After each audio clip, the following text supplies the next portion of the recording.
In a financial crisis of their own, state lawmakers here in Texas announced the framework for Texas' upcoming budget this week, and healthcare workers began bracing for deep cuts to Medicaid-funded nursing and rehab care.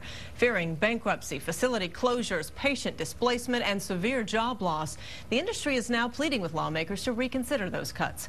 KXAN's political reporter Josh Hinkle has more.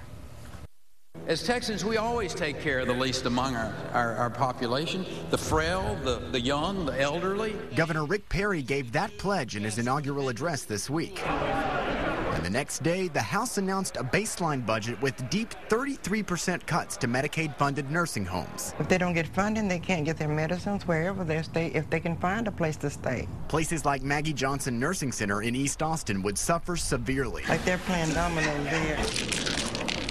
Nurse Barbara Wash says most of their 52 patients need Medicaid to pay for the services here and are already struggling. Even before the new budget announcement, the already proposed 2% Medicaid rate cuts, on top of last fall's $25.6 million state Medicaid cuts and federal Medicare cuts of more than $1.5 billion over a decade, nursing homes were already in danger. I grew up in East Austin. That includes thousands of jobs in these facilities. Wash has been a nurse since 1966 and plans to retire in another year. I'm sure that some of them will find a job, but I'm sure there'll be a lot of them that won't.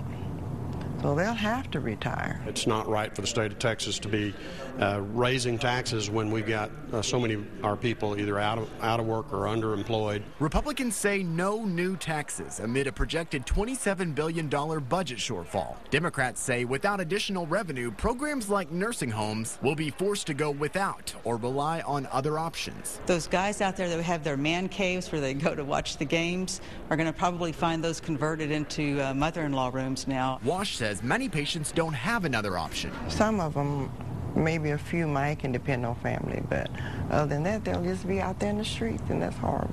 In East Austin, Josh Hinkle, KXAN, Austin News.